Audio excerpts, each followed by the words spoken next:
The man tries to put on the mask and it instantly sucks in his face. Instantly electricity flared up, thunder roared, and day turned to night. After a whirlwind, Stanley transformed into a Stanley freak. At the moment he felt handsome.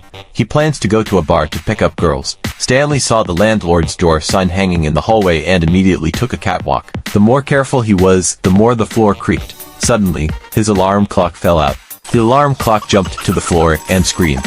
He couldn't catch the alarm clock. He pulled the sledgehammer out of his pants and hammered after the alarm clock. The landlord was woken up, but is almost scared to death by Stanley's green face.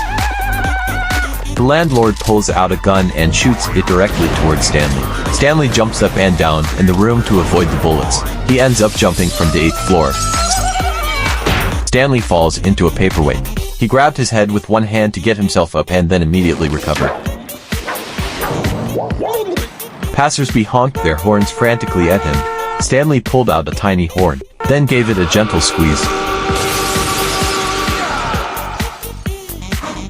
The driver was too scared to move.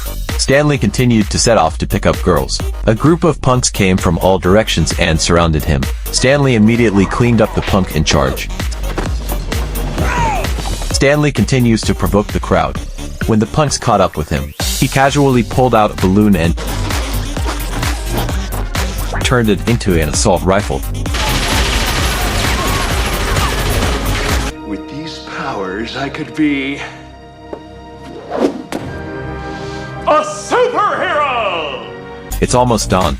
So Stanley makes an impromptu change of plans and breaks into the repair department holding up two exhaust canisters and repairs them with two men for the night. Stanley woke up and thought he had had a magical dream. It was only when the police came to his door to investigate that he then realized that everything he had dreamed was actually true. That night, he puts on the mask again to make sure it wasn't a dream. He hurriedly began to dress up, but he suddenly realized that he had nothing in his pockets. Can't make the scene if you don't have the green. I better make a little stop. The gangster robbers were also eyeing the bank. They were cautiously about to strike. Stanley crashed out with a bang and ran off with the money in style. The robbers took the fall for him. Stanley took the stolen money and ran to a nightclub, where his dashing, high-profile behavior became the center of attention. While he was having a good time, the fleeing robbers happened to pass by and instantly recognized his green face.